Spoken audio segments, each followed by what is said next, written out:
nous lisons ce matin, nous écoutons un texte de Romains, de l'Épître aux Romains, la lettre aux Romains écrite par Paul, au chapitre 9, les versets 1 à 5, et je vais vous lire ce texte.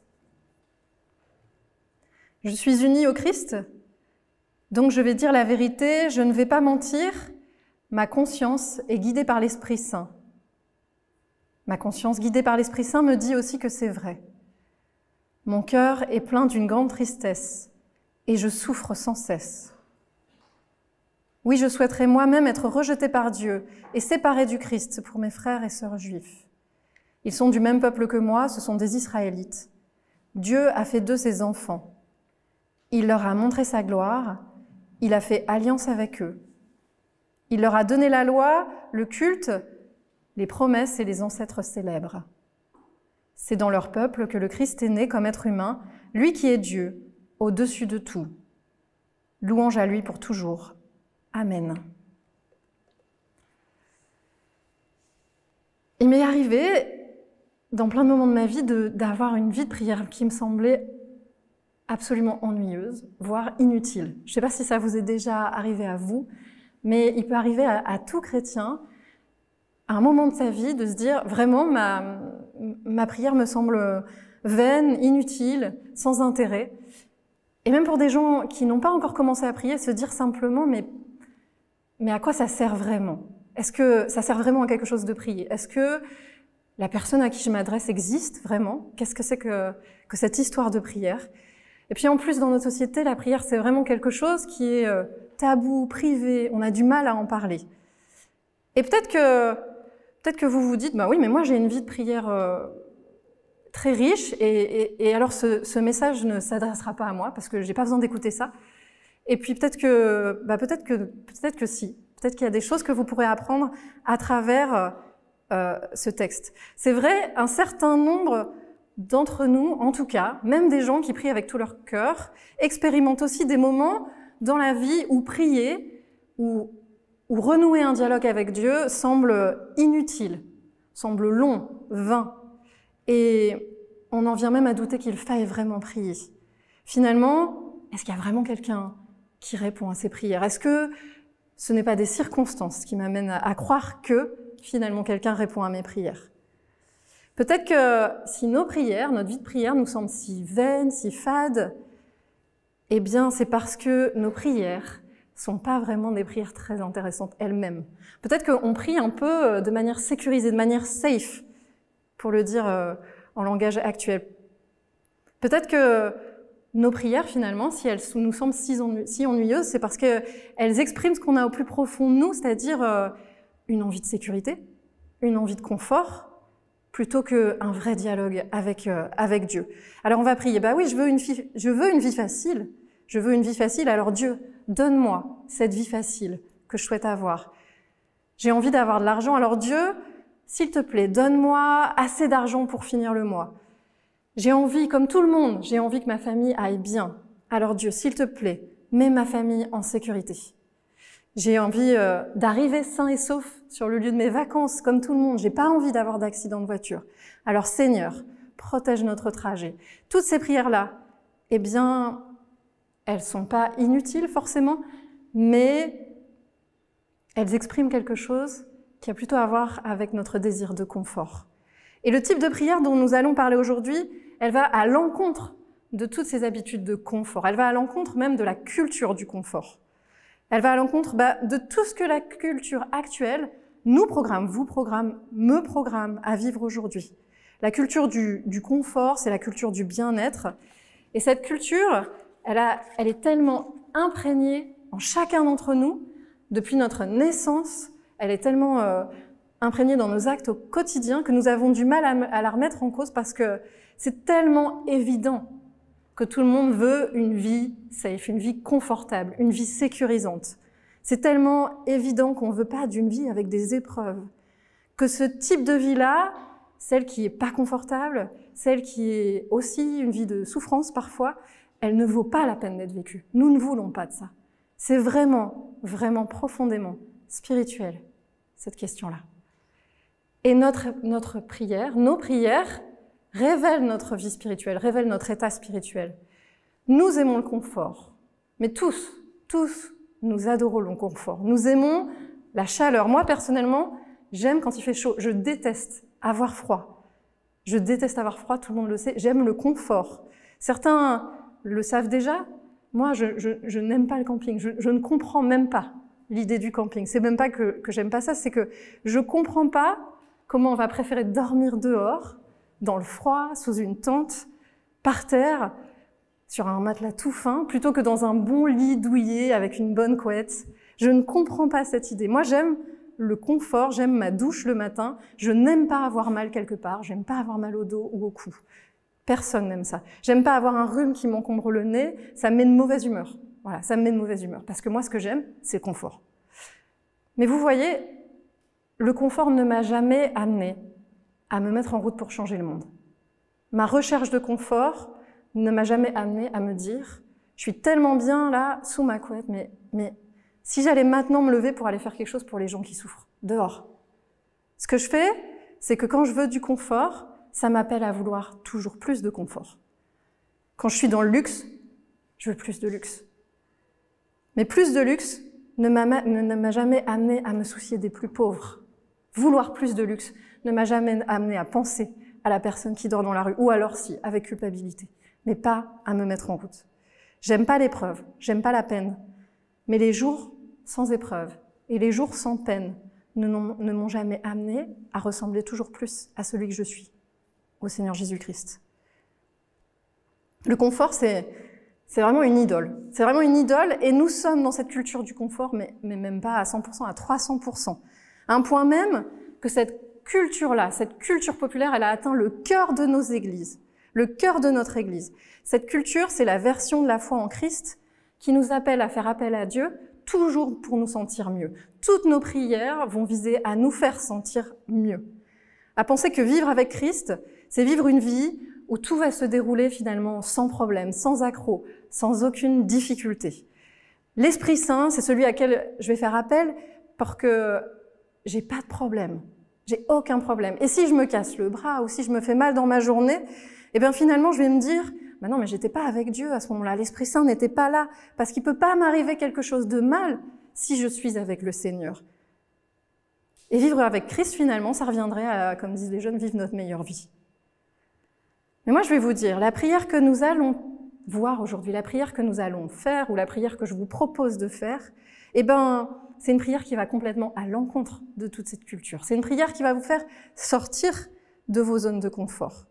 C'est une prière que vous n'aurez peut-être pas envie de faire. Et je peux comprendre. La prière que je vous invite à faire aujourd'hui, c'est « Seigneur, brise mon cœur. Brise-moi, Seigneur. Seigneur, brise mon cœur. » Et là, vous êtes peut-être en train de vous dire « Mais pourquoi je prierais un truc comme ça ?» Et moi, je préfère aller écouter des prédicateurs qui vont me dire « Mais cette année, ça va être une année merveilleuse pour toi. Cette année, ça va être une année de bénédiction pour toi, une année d'abondance, parce que toutes les promesses de Dieu vont se réaliser dans ta vie cette année. » Moi, je vais préférer aller voir des gens qui me disent « Cette année, tu vas avoir tout ce que tu voudras, tout ce que tu vas demander au Seigneur, tu vas l'avoir. » Parce que Dieu est celui qui pourvoit à toutes choses. Et si tu donnes à Dieu, il va te rendre en retour. Mais qu'est-ce qui s'enrichit dans cette histoire? Est-ce que c'est votre compte en banque? Est-ce que c'est le pasteur? Ou est-ce que c'est votre relation avec Dieu? En ce moment, en fait, nous sommes en train de préparer Pâques. En ce moment, nous sommes sur la route vers Pâques. C'est le temps du carême. Et je voudrais juste vous rappeler des paroles de Jésus. Ces dernières paroles, celles qu'il a dites en dernier à ses disciples, juste avant de partir pour le chemin vers la mort. C'est ça qu'il a dit à ses disciples, en Luc 22. Ensuite, donc, on donne une coupe de vin à Jésus, il remercie Dieu, et puis il dit « Prenez cette coupe et partagez ce vin entre vous. Oui, je vous le dis, à partir de maintenant, je ne boirai plus de ce vin jusqu'à ce que le royaume de Dieu arrive. » Et ensuite, Jésus prend du pain, il remercie Dieu, il partage le pain et le donne aux disciples en disant « Ceci est mon corps donné pour vous, et vous, faites cela en souvenir de moi. » Dans nos églises, on se souvient de cette phrase « Faites cela en souvenir de moi » ou « en mémoire de moi » comme d'une invitation à Jésus à partager le repas de la Sainte Seine. Et c'est vrai, c'est ce que nous faisons régulièrement. Et beaucoup d'entre nous pensent que ce que Jésus demande ici, à juste titre, c'est commémorer ce dernier repas en ma mémoire. Mais c'est pas si clair dans le texte. Dans le texte, il y a une petite ambiguïté. Et pas mal de commentateurs et de théologiens l'ont déjà relevé, mais c'est pas quelque chose qu'on aime bien entendre. Ce que dit Jésus ici, et ce qui est possible, c'est que le « faites cela » ne renvoie pas seulement sur la question de faire mémoire du dîner, du repas, mais bien sur le fait de donner son corps pour les autres. Peut-être qu'ici, Jésus est vraiment en train de nous demander de faire comme lui, c'est-à-dire lui qui a donné son corps, lui qui a eu le corps brisé pour les autres, lui qui a eu aussi le cœur brisé pour nous. Seigneur, brise mon cœur. Non mais ok, même moi, en préparant ce message, je me suis dit, moi je veux pas prier ça. Je veux pas prier ça.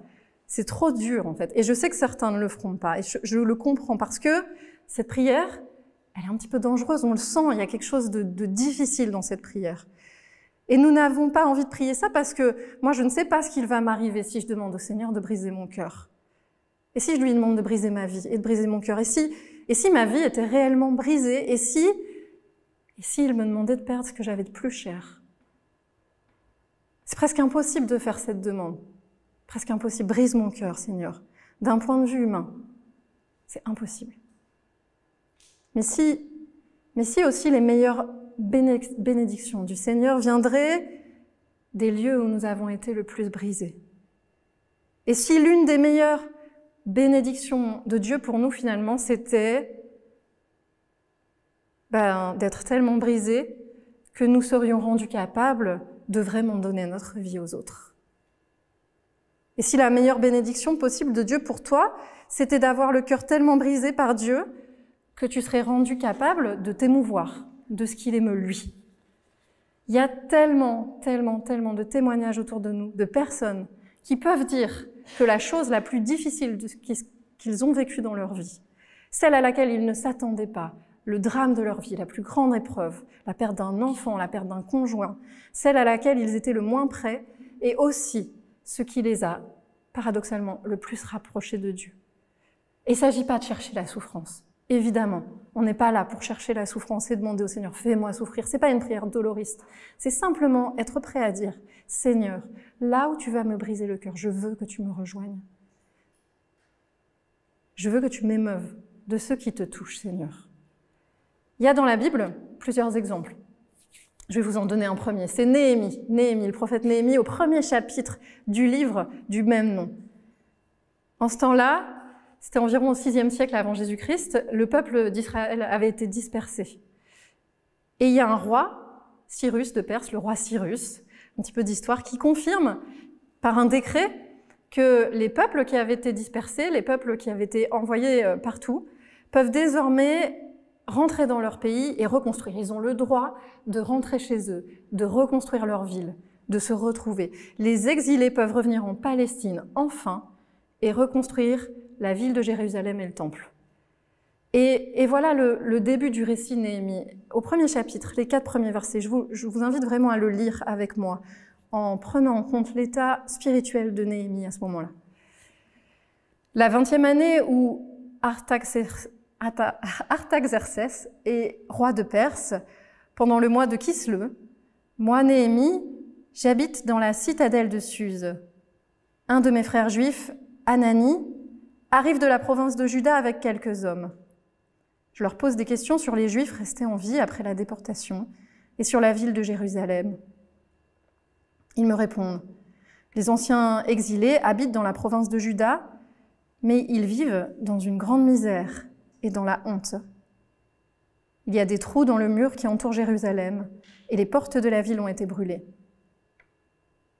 Et en entendant ces paroles, je m'assois et je pleure. Pendant plusieurs jours, je reste dans une profonde tristesse et je jeûne.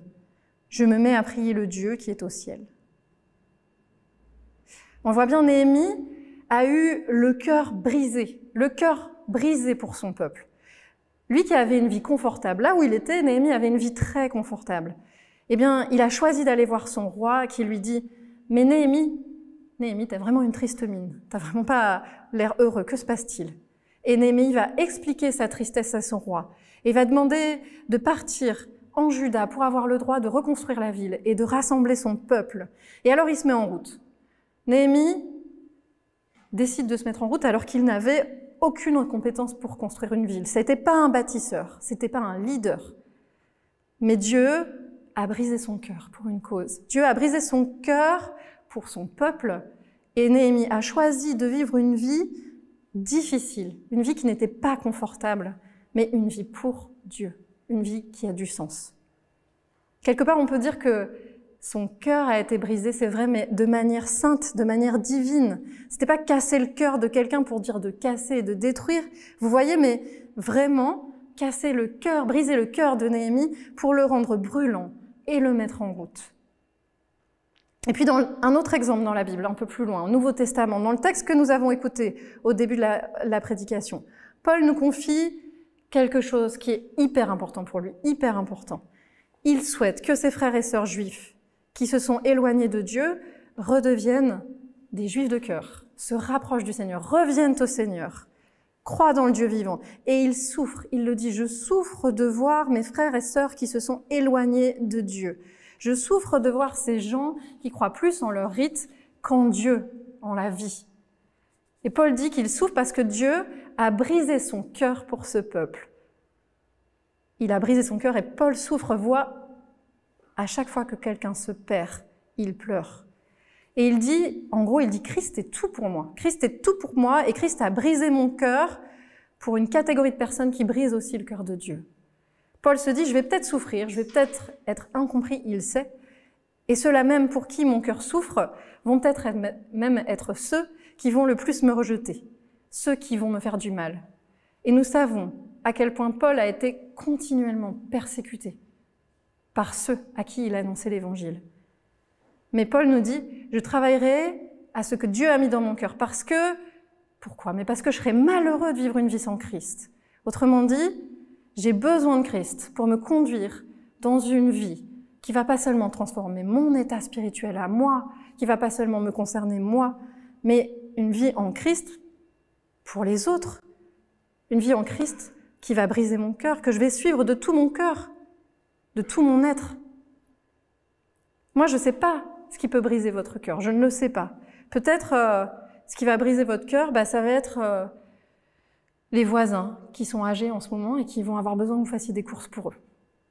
En ce moment, dans cette période hyper spéciale qui s'ouvre à nous, en fait, dans cette période-là, nous avons un choix à faire. Est-ce que nous allons fermer notre cœur? Est-ce que nous allons chercher notre confort? Ou est-ce que nous allons accepter de nous laisser toucher? Accepter d'avoir le cœur brisé. Peut-être que votre cœur va être brisé pour des familles dans votre quartier, pour qui c'est compliqué le confinement parce qu'il y a plein de conflits. Et que passer 1 mois et demi ensemble, dans certains cas, c'est pas facile en fait. Dans certains couples, dans certaines familles, là où il y a des adolescents et des parents, par exemple, qui sont dans les conflits, c'est pas une bonne nouvelle, le confinement. Et peut-être que votre cœur va être brisé pour eux et que vous allez prier pour eux pendant 1 mois et demi.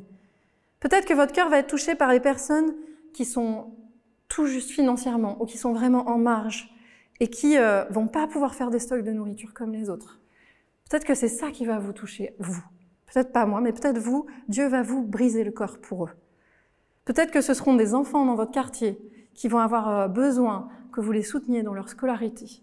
Peut-être que après ça va être encore des enfants dans votre quartier qui vont avoir besoin d'être valorisés. Peut-être que le Seigneur va vous briser le cœur d'une autre manière encore. Je ne sais pas. Je ne sais pas ça. Mais ce que je sais, ce que je peux vous dire, c'est que quand tu pries, brise mon cœur, Seigneur, Dieu va chercher sans cesse à te faire sortir de ton désir de confort permanent. C'est pas agréable. C'est pas agréable. Il va te mettre en route vers quelque chose que tu n'imagines pas. Peut-être que ça va pas être confortable. Peut-être qu'il va y avoir un peu de difficulté pour toi. Peut-être que ça va être dur cette vie de service. Mais Dieu va aussi briser ton désir de vivre uniquement pour toi. Et ça, c'est vraiment mettre Christ au cœur de notre vie. Et en fait, tu peux remercier Dieu parce que là où il va te briser pour lui, quand il va te briser pour lui, eh ben, il va te sortir d'un mensonge qui consiste à croire que tu seras plus heureux dans une vie de confort que dans une vie qui a du sens. Parce que les gens qui ont choisi de donner leur vie pour les autres, eh bien, ils témoignent. Je n'ai jamais été aussi heureux et dans la joie que quand j'ai décidé de donner ma vie pour les autres, malgré ce que j'ai pu penser. Et si les plus grandes bénédictions de Dieu pour toi pouvaient venir de ton cœur brisé. Amen.